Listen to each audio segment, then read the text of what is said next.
الحمد لله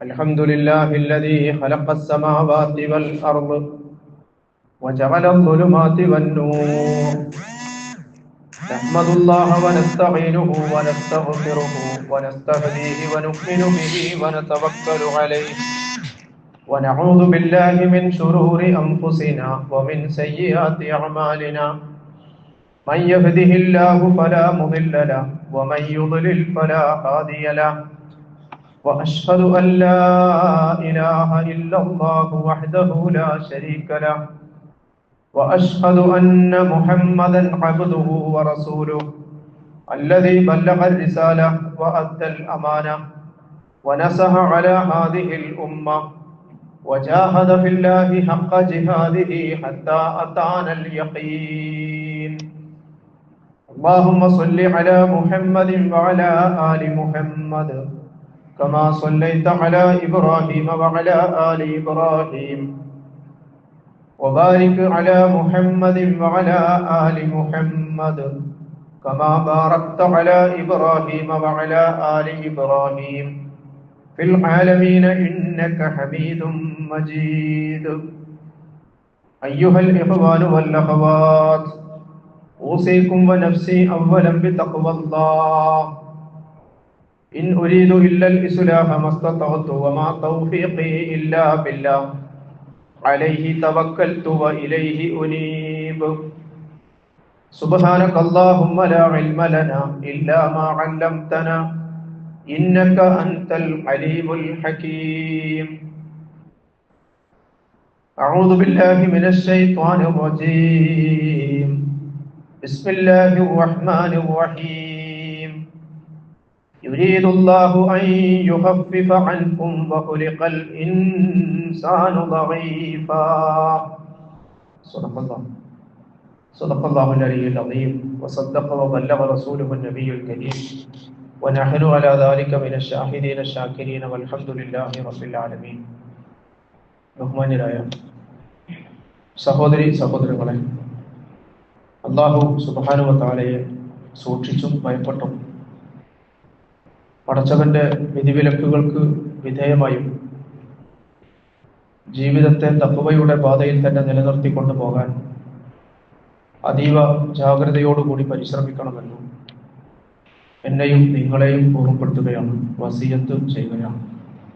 റഹ്മാനും റഹീമുമായ അല്ലാഹു സുബ്ഹാനഹു വ തആല നമ്മുടെ എല്ലാ ജീവിത ഇടപാടുകളിലും അല്ലാഹുവിന്റെ ഇഷ്ടാനിഷ്ടങ്ങൾക്ക് പ്രഥമ പരിഗണന നൽകിക്കൊണ്ട് അതുമൂലമുണ്ടാകുന്ന എല്ലാ ഭൗതിക നഷ്ടങ്ങളെയും അവഗണിച്ചുകൊണ്ട് തന്നെ അള്ളാഹുവിന്റെ തൃപ്തിക്ക് മുഖ്യ പരിഗണന നൽകി മുന്നോട്ട് പോകാൻ, അതുവഴി കലിമത്ത് തൗഹീദ് ഉച്ചരിച്ചുകൊണ്ട് ഈ ലോകത്ത് നിന്ന് വിട പറയാൻ, നാളെ സജ്ജനങ്ങളോടൊപ്പം ഉയർത്തെഴുന്നേൽപ്പിക്കപ്പെടാൻ, അന്തിമമായ മുത്തഖീങ്ങൾക്ക് വേണ്ടി അള്ളാഹു സജ്ജമാക്കി വെച്ചിട്ടുള്ള അള്ളാഹുവിന്റെ സ്വർഗം അനന്തരമെടുക്കാൻ നമുക്കെല്ലാവർക്കും പടച്ച റബ്ബ് തൗഫീഖ് നൽകി അനുഗ്രഹിക്കുമാറാകട്ടെ. നമ്മുടെ ജീവിതത്തിൽ സമാധാനം നൽകുന്നതും പാരത്രിക ലോകത്ത് നമുക്ക് സ്വർഗം നേടിത്തരുന്നതുമായ അല്ലാഹുവിന്റെ ദീനിനെ കുറിച്ച് വേണ്ട വിധം ആഴത്തിലും അടിസ്ഥാനങ്ങളിലും മനസ്സിലാക്കുക എന്നത് ഈ ദീനിനെ പ്രതിനിധീകരിച്ചുകൊണ്ട് നിലനിൽക്കേണ്ട മുസ്ലിം ഉമ്മത്ത് എന്ന നിലക്ക് വളരെ പ്രാധാന്യം അർഹിക്കുന്നതാണെന്ന്, അതോടൊപ്പം അബുൽ ബഷർ ആദം അലൈഹിസ്സലാം അവിടെ നിന്ന് ആരംഭിച്ച് അന്ത്യപ്രവാചകൻ ഖാത്തമുൽ അംബിയ മുഹമ്മദ് മുസ്തഫ സല്ലല്ലാഹു അലൈഹി വസല്ലമയോടുകൂടി അള്ളാഹു പൂർത്തീകരിച്ചു തന്ന ദീൻ,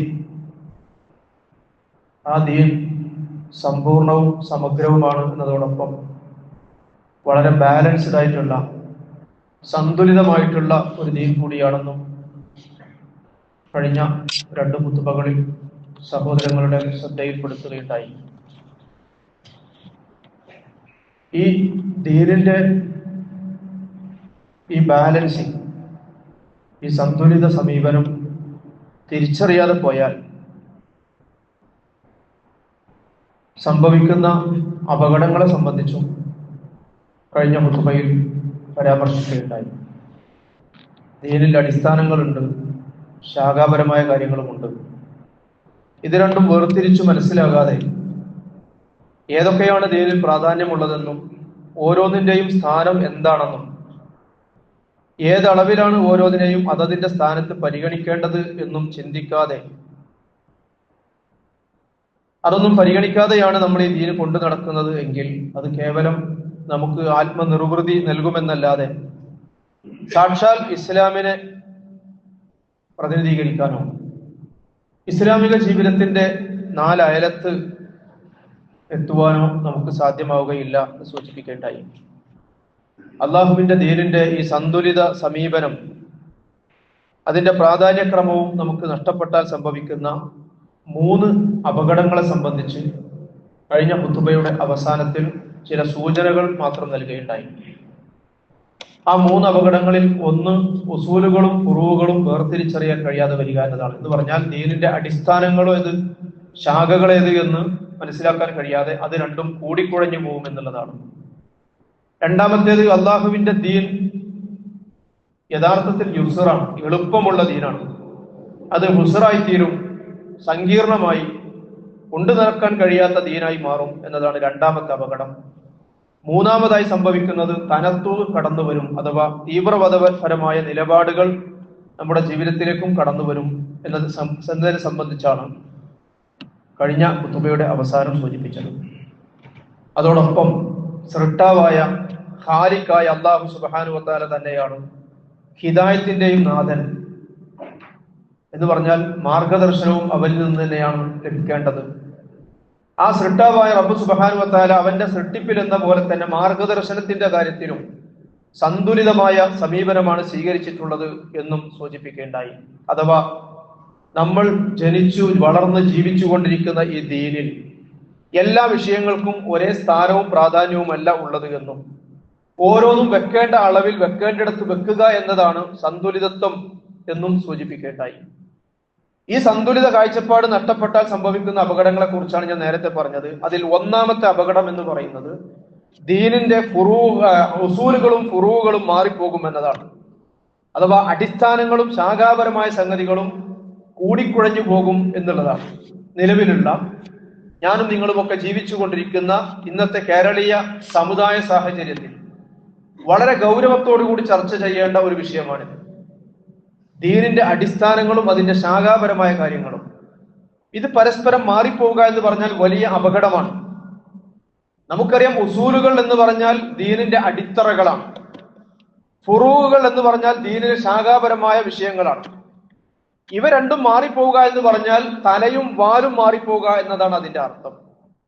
ഈ അപകടത്തിലേക്കാണ് പലപ്പോഴും സമുദായം അകപ്പെട്ടുകൊണ്ടിരിക്കുന്നത് എന്ന് വളരെ ഖേദത്തോടു കൂടി നമുക്ക് കാണാൻ കഴിയും. ഉസൂലുകൾ എന്ന് പറയുന്നത് യഥാർത്ഥത്തിൽ വിശ്വാസികൾക്കിടയിൽ ഏകാഭിപ്രായം ഉണ്ടാകേണ്ട വിഷയമാണ്.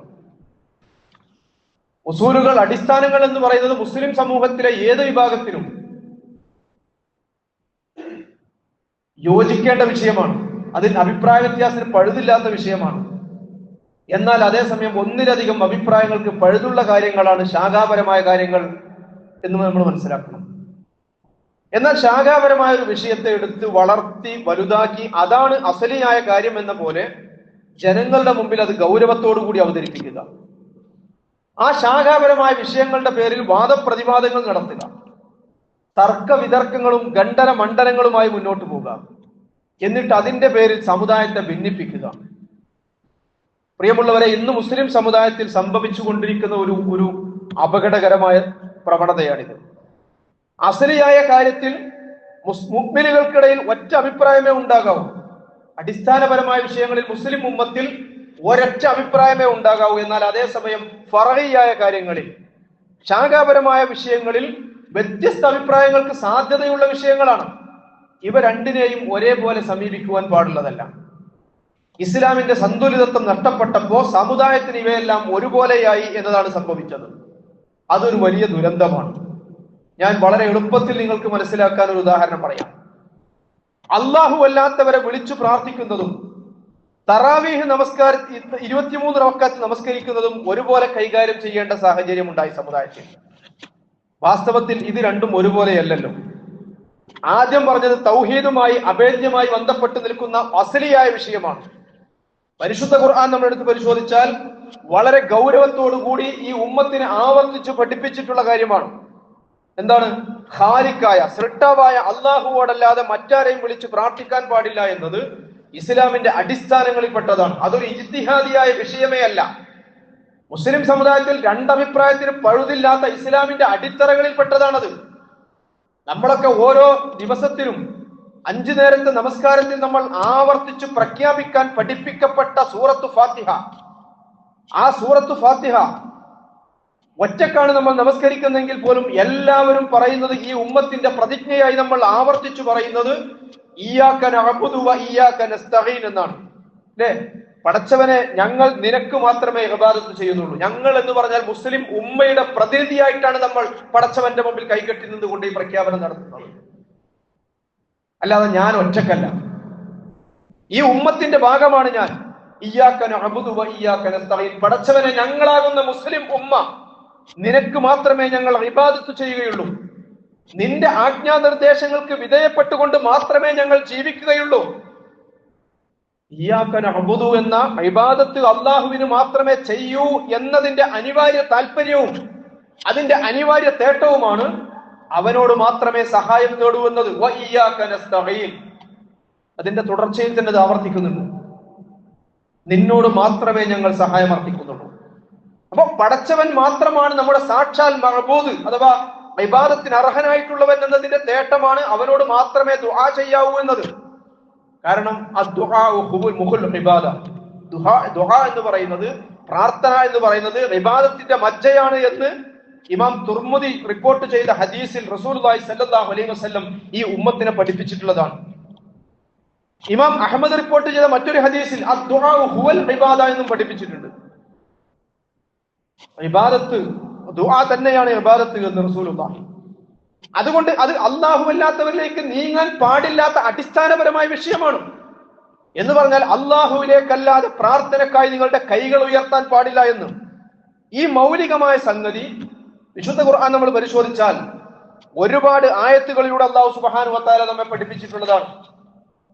സൂറത്ത് അർ-റഅദ് 14-ാമത്തെ ആയത്തിൽ ലഹു ദഅവത്തുൽ ഹഖ് വല്ലദീന യദ്ഊന മിൻ ദൂനിഹി ലാ യസ്തജീബൂന ലഹും ബിശൈഇൻ, അവനോട് മാത്രം പ്രാർത്ഥിക്കുക എന്നതാണ് യാഥാർത്ഥ്യം എന്ന് പറയുന്നത്.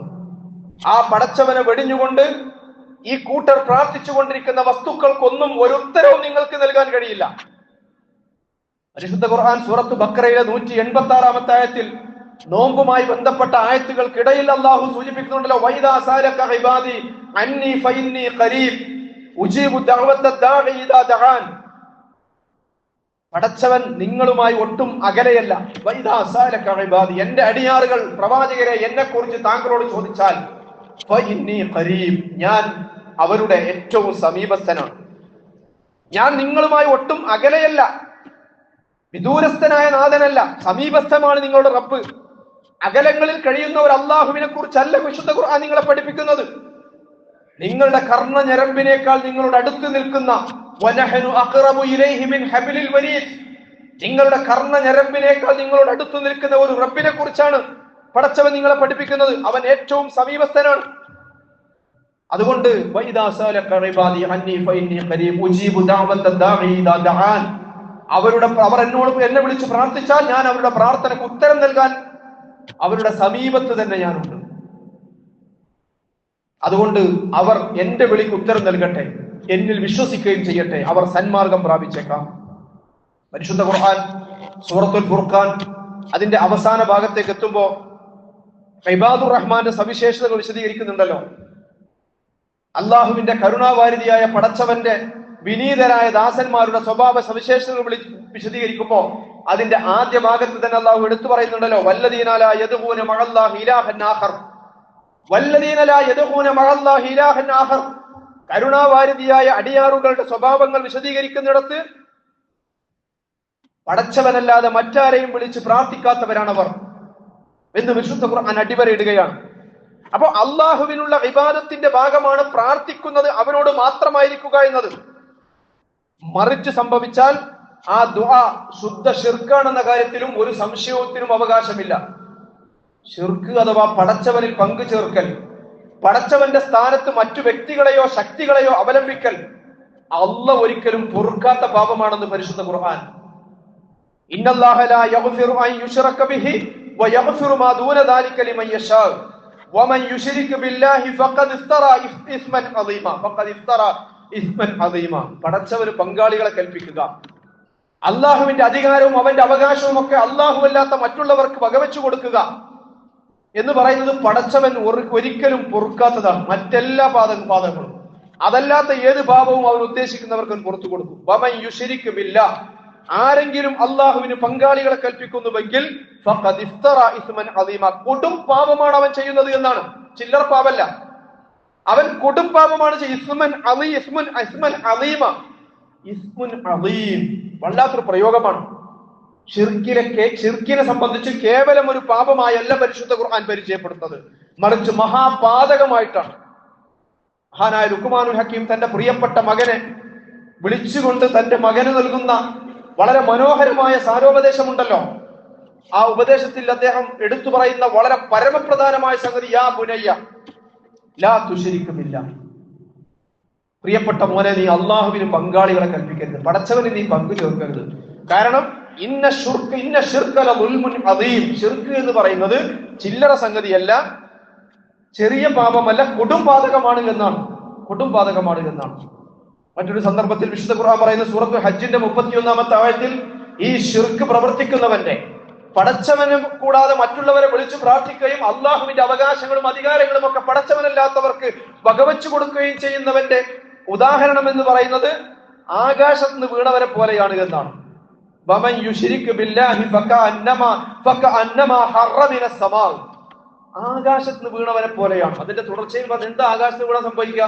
ഒന്നുകിൽ കാറ്റ് അവനെ എവിടേക്കെങ്കിലും എടുത്തുകൊണ്ടുപോകും, ആ ചിതറിച്ചെറിച്ച ശരീരമായിരിക്കും, കാറ്റ് എങ്ങോട്ടെങ്കിലും എടുത്തു കൊണ്ടുപോകും, അല്ലെങ്കിൽ ഏതെങ്കിലും ശവന്തീരി പക്ഷികൾ അവനെ കൊത്തിവലിക്കും, കൊത്തിത്തിന്നും.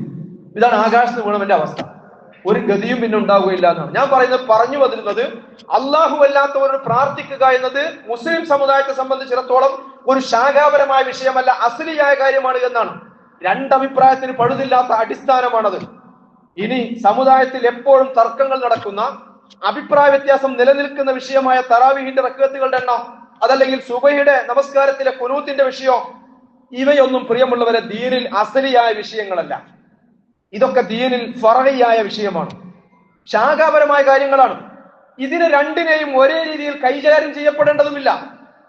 ഇത് രണ്ടും ഒരേ രീതിയിൽ കൈകാര്യം ചെയ്യപ്പെടുക എന്ന് പറയുന്നത് ദീനിന്റെ സന്തുലിതത്വം നഷ്ടപ്പെടുന്നത് കൊണ്ടാണ്. അള്ളാഹു അല്ലാത്ത വല്ലവരെ വിളിച്ചു പ്രാർത്ഥിക്കുന്നതിനെയും തറാവീഹ് 23 നമസ്കരിക്കുന്നതിനെയും ഒരേ വേള കൈകാര്യം ചെയ്യേണ്ട വിഷയമല്ല. തറാവീഹ് നമസ്കാരം എന്ന ഐച്ഛികമായി ഒരാൾ അനുഷ്ഠിക്കുന്ന സംഗതിയാണ്. റസൂലുള്ളാഹി സ്വല്ലല്ലാഹു അലൈഹി വസല്ലമയുടെ കാലത്ത് വ്യവസ്ഥാപിതമായ ഒരു ജമാഅത്ത് പോലും അതിനുണ്ടായിരുന്നില്ല എന്നാണ്. 2-4 റക്അത്ത് കഴിയുമ്പോൾ ഒരു തർഹിയത്ത് അല്ലെങ്കിൽ ഒരു വിശ്രമം എടുക്കുന്നത് കൊണ്ടാണ് അതിന് സ്വലാത്തു തറാവീഹ് എന്ന പേര് തന്നെ കിട്ടിയത്. ഈ തറാവീഹ് നമസ്കാരം ഇന്ന് നമ്മൾ കാണുന്ന രീതിയിൽ അല്ലെ സംഘടിപ്പിക്കപ്പെടുന്നതിന് 2ാം ഖലീഫ ഉമർ ഫാറൂഖ് റളിയല്ലാഹുവിന്റെ കാലഘട്ടത്തിലാണ്. ഉമർ റളിയല്ലാഹു ഒരിക്കൽ പള്ളിയിൽ വരുന്നുണ്ട്. ഉമർ റളിയല്ലാഹു പള്ളിയിൽ വരുമ്പോൾ മദീന പള്ളിയിൽ എത്തുമ്പോൾ കാണുന്നത് പലരും പല ഭാഗങ്ങളിലായി നിന്ന് ഒരേ പള്ളിയിൽ തന്നെ ആളുകൾ വ്യത്യസ്തങ്ങളായി തറാവീഹ് നമസ്കരിക്കുന്നത് കണ്ടപ്പോ ക്രാന്തദർശിയായ ഉമർ റളിയല്ലാഹു അൻഹു ചിന്തിക്കുകയാണ്, റസൂലുള്ളാഹി സ്വല്ലല്ലാഹു അലൈഹി വസല്ലമ ഇതിന്റെ ജമാഅത്തായുള്ള സംവിധാനം വേണ്ടെന്ന് വെച്ചത്, ഇതിൽ സഹാബികൾ ആവേശം കൊണ്ട് ആവേശഭരിതരായി അള്ളാഹു ഇത് നിർബന്ധമാക്കിയേക്കുമോ എന്ന് റസൂലുള്ള ആശങ്കിച്ചത് കൊണ്ടാണല്ലോ. അങ്ങനെയാണ് റസൂലുള്ള ആദ്യ ദിവസം തറാവീഹ് നമസ്കരിച്ചു, കുറച്ച് സഹാബികളൊക്കെ കൂടി. പിറ്റേ ദിവസം പകലിന് വലിയ പ്രചരണം കിട്ടി. അന്ന് ധാരാളം ആളുകൾ വന്നു. 3-ാമത്തെ ദിവസം റസൂല് പള്ളി വന്നില്ല. പിന്നെ റസൂല് വഫാത്താകുന്നവരെ വീട്ടിൽ നിന്നാണ് നിസ്കരിച്ചത്, ഖിയാമുൽ ലൈൽ റമദാനിലും അല്ലാത്തപ്പോഴും. അബൂബക്കർ സിദ്ദീഖ് റളിയല്ലാഹുവിന്റെ കാലത്തും ഇത് തുടരുകയാണ്. ഉമർ റളിയല്ലാഹു അൻഹുവിന്റെ ഖിലാഫത്തിന്റെ ആദ്യ കാലത്തും അങ്ങനെ തന്നെ പോവുകയാണ്. ഒരിക്കൽ മദീന പള്ളിയിൽ എത്തുന്ന ഉമർ റളിയല്ലാഹു അൻഹു ചിന്തിക്കുകയാണ്, ആളുകൾ ഇങ്ങനെ പള്ളിയിൽ പല ഭാഗങ്ങളിലായി നമസ്കരിക്കുന്നു. റസൂലുള്ള ഇത് ഒറ്റ ജമാഅത്തായി നിർവഹിക്കാതിരിക്കാൻ കാരണം, അത് നിർത്തലാക്കാൻ കാരണം, ആളുകൾ സഹാബികൾ ഇതിൽ ആവേശഭരിതരായിക്കൊണ്ട് ഇത് അള്ളാഹു നിർബന്ധമാക്കിയേക്കുമോ എന്ന് ആശങ്കപ്പെട്ടുകൊണ്ടാണ്. ഉമർ റളിയല്ലാഹു അൻഹു ചിന്തിക്കുന്നത് റസൂലുള്ള വഫാത്തായി, വഹി അവസാനിച്ചു, ഇനി ഇതിന്റെ കാര്യത്തിൽ മറിച്ചൊരു തീരുമാനം ആകാശലോകത്ത് ഉണ്ടാവുകയില്ല. അങ്ങനെയാണ് ഉബയ്യ് ഇബ്നു കഅബ് റളിയല്ലാഹു അൻഹുവിന്റെ നേതൃത്വത്തിൽ ഒരൊറ്റ ജമാഅത്തായിട്ട് നിശ്ചയിക്കുന്നത്. ഞാൻ അതിന്റെ വിശദാംശങ്ങളിലേക്ക് കടക്കുകയല്ല. റസൂലുള്ളാഹി സ്വല്ലല്ലാഹു അലൈഹി വസല്ലമ നമസ്കരിച്ചിരുന്ന ഖിയാമുൽ ലൈൽ, അതിന്റെ റക്അത്തുകൾ, അത് ഫർഇയായ വിഷയമാണ്. മഹാന്മാരായ പണ്ഡിതന്മാർക്കിടയിൽ പല അഭിപ്രായങ്ങളും നിലനിൽക്കുന്ന കാര്യമാണ്.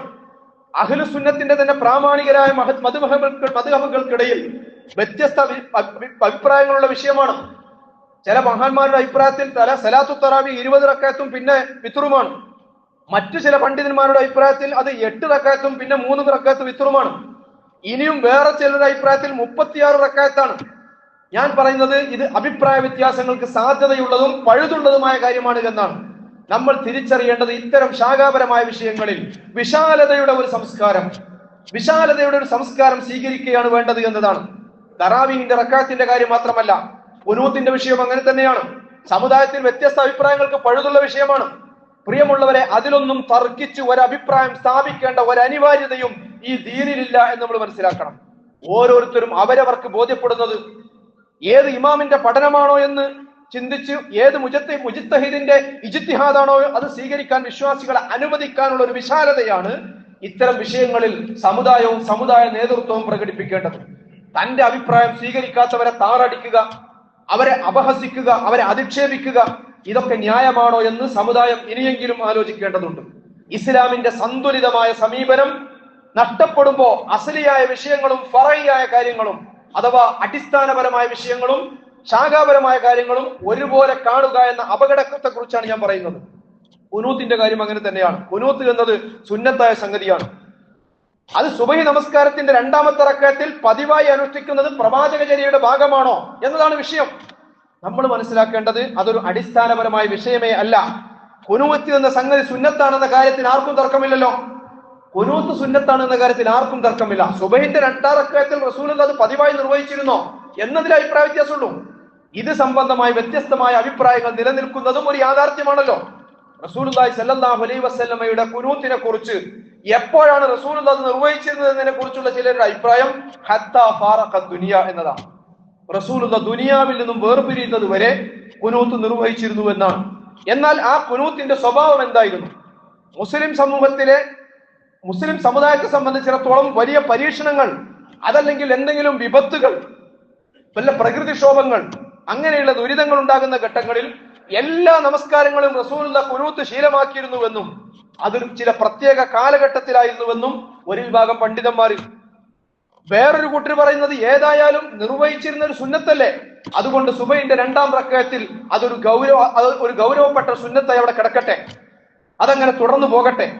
ഞാൻ പറയുന്നത് അത് അഭിപ്രായ വ്യത്യാസങ്ങൾക്ക് പഴുതുള്ള വിഷയമാണ് എന്നതാണ്. എന്നാൽ അതിന്റെ പേരിൽ സുബഹി ജമാഅത്ത് തന്നെ വേണ്ടെന്ന് വെക്കുന്നത് ശരിയാണോ? സുന്നത്തായ ഒരു വിഷയത്തിന്റെ അഭിപ്രായ വ്യത്യാസങ്ങളുടെ പേരിൽ സുബഹി ജമാഅത്ത് തന്നെ വേണ്ടെന്ന് വെക്കാനുള്ള ന്യായവുമുണ്ടോ? ഫർള് നമസ്കാരം ജമാഅത്തായി നിർവഹിക്കുക എന്നത് ഓരോ മുഅ്മിനെ സംബന്ധിച്ചിടത്തോളവും വളരെ ഗൗരവപ്പെട്ട കാര്യമാണ്. ഖുനൂത്ത് വേണമെന്ന അഭിപ്രായമുണ്ടെങ്കിൽ തന്നെ അത് സുന്നത്തേ ഉള്ളൂ എന്ന് അറിവുള്ളവരാണല്ലോ. അപ്പൊ അസലിയായ കാര്യങ്ങളോട് ഞാൻ സൂചിപ്പിക്കുന്ന ഇതാണ്, അസലിയായ കാര്യങ്ങളോടും അടിസ്ഥാനപരമായ കാര്യങ്ങളോടും ഫറഇയായ ശാഖാപരമായ കാര്യങ്ങളോടും ഒരേ നിലപാട് സ്വീകരിക്കുക എന്നത് അസന്തുലിതമായ ദീനീ വീക്ഷണത്തിന്റെ ഫലമായി സംഭവിക്കുന്നതാണ് എന്നാണ് ഞാൻ സൂചിപ്പിക്കുന്നത്. ദീനിന്റെ സന്തുലിതത്വം എന്ന പോയിന്റ് തിരിച്ചറിയപ്പെടാതെ പോയാൽ സംഭവിക്കുന്ന അപകടമാണ് അടിസ്ഥാനങ്ങളും ശാഖകളും മാറിപ്പോവുകയും കൂടിക്കുഴയുകയും ചെയ്യുക എന്നത്. എന്നിട്ട് അഭിപ്രായ വ്യത്യാസമുള്ള വിഷയങ്ങളിൽ വിശാലത കൈക്കൊള്ളുന്നതിനെ വിമർശിക്കുകയും പരിഹസിക്കുകയും ചെയ്യുക. മദ്ഹബി പക്ഷപാതിത്വങ്ങളും മദ്ഹബ് വിരുദ്ധ പക്ഷപാതിത്വവും സമുദായത്തിൽ വളർത്തുക. പ്രിയമുള്ളവരെ, ഞാനും നിങ്ങൾ മനസ്സിലാക്കണം, മഹദി ആയിഷ റളിയല്ലാഹു അൻഹ ഉമ്മുൽ മുഅ്മിനീനാണ്.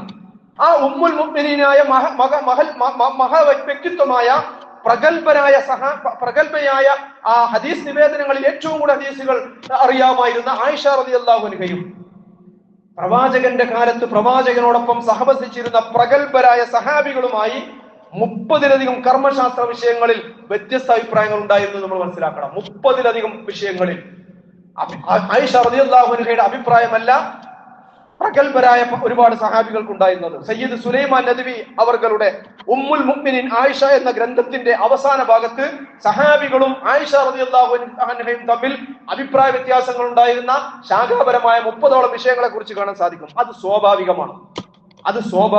അത് ഈ ദീനിന്റെ, ഞാനും നിങ്ങളുമൊക്കെ ഉൾക്കൊള്ളുന്ന ദീനിന്റെ സവിശേഷതയാണ്, പ്രകൃതമാണ് എന്ന് നമ്മൾ മനസ്സിലാക്കണം. അത്തരം ഇഖ്തിലാഫുകളെ അടിസ്ഥാന വിഷയങ്ങളെ പോലെ സമീപിച്ചുകൊണ്ട് ഒരു തരത്തിലുള്ള ശത്രുതയുടെ ഭാഷയും ശൈലിയും ഉപയോഗിക്കുവാൻ മുസ്ലിം സമുദായത്തിൽ പാടുള്ളതല്ല എന്നാണ് ഞാൻ പറഞ്ഞു വരുന്നത്. ദീനിന്റെ സന്തുലിതത്വം എന്ന സമീപനം, അഥവാ വെക്കേണ്ട അളവിൽ വെക്കേണ്ട സ്ഥാനത്ത് വെക്കുക എന്ന സമീപനം ഉൾക്കൊള്ളാൻ കഴിയാതെ വന്നാൽ സംഭവിക്കുന്ന ഒന്നാമത്തെ അപകടമാണ് ശാഖകളെയും അടിസ്ഥാനങ്ങളെയും അഥവാ ഉസൂലുകളെയും ഫുറൂകളെയും ഒരുപോലെ സമീപിക്കുക എന്നത്. ഇതാണ് ഒന്നാമത്തെ അപകടം എന്ന് പറയുന്നത്. രണ്ടാമത്തെ അപകടം എന്ന് പറയുന്നത് എളുപ്പമാക്കി തന്ന അള്ളാഹുവിന്റെ ദീനിനെ സങ്കീർണമാവുക എന്നതാണ്. യുസ്റായിട്ട് തന്ന അള്ളാഹുവിന്റെ ദീൻ ഉസ്റാക്കി മാറ്റുക എന്നതാണ്. അതിനെക്കുറിച്ച് ഇൻഷാ അല്ലാഹ് മറ്റൊരു സന്ദർഭത്തിൽ അടുത്ത ഖുതുബയിൽ സൂചിപ്പിക്കാവുന്നതാണ്. ഞാൻ പറഞ്ഞു വരുന്നത്, നമ്മൾ ജനിച്ചു ജീവിച്ചു വളർന്നുകൊണ്ടിരിക്കുന്ന കൊണ്ടു നടക്കുന്ന അള്ളാഹുവിന്റെ ദീൻ, ഈ ദീനിനെ യഥാവിധം മനസ്സിലാക്കുകയും അതിന്റെ അടിസ്ഥാനങ്ങളേത് ശാഖകളേത് എന്ന് തിരിച്ചറിയുകയും രണ്ടിനോടും അതതിന്റെ ഗൗരവത്തിന്റെയും അതിന്റെ പ്രാധാന്യക്രമത്തിന്റെയും മുൻഗണനാക്രമങ്ങളുടെയും അടിസ്ഥാനത്തിലുള്ള നിലപാടുകൾ സ്വീകരിക്കുകയും ചെയ്യുന്ന വിഷയത്തിൽ മുസ്ലിം സമുദായത്തിന് സംഭവിച്ചുകൊണ്ടിരിക്കുന്ന വീഴ്ചകളും അതിന്റെ അനന്തരഫലങ്ങളെ കുറിച്ചും നമ്മൾ ജാഗ്രത പാലിക്കണം എന്നുള്ളതാണ്. റബ്ബ് സുബ്ഹാനഹു വ തആല ഇസ്ലാമിക സമൂഹത്തെ അതിന്റെ നേരായ വഴിയിൽ അതിന്റെ അടിസ്ഥാനങ്ങളെ അടിസ്ഥാനങ്ങളായും ശാഖകളായി മനസ്സിലാക്കി രണ്ടിനോടും രണ്ട് രീതിയിലുള്ള സമീപനം സ്വീകരിക്കാൻ, അല്ലെങ്കിൽ ഓരോന്നിന്റെയും പ്രാധാന്യക്രമത്തിനനുസരിച്ചുള്ള സമീപനങ്ങളും നിലപാടുകളും സ്വീകരിച്ചുകൊണ്ട് മുന്നോട്ട് പോകാൻ റബ്ബ് സുബ്ഹാനഹു വ തആല തൗഫീഖ് നൽകി അനുഗ്രഹിക്കുമാറാകട്ടെ. അഖൂലു ഖൗലി ഹാദാ അസ്തഗ്ഫിറുല്ലാഹ ലി വ ലക്കും.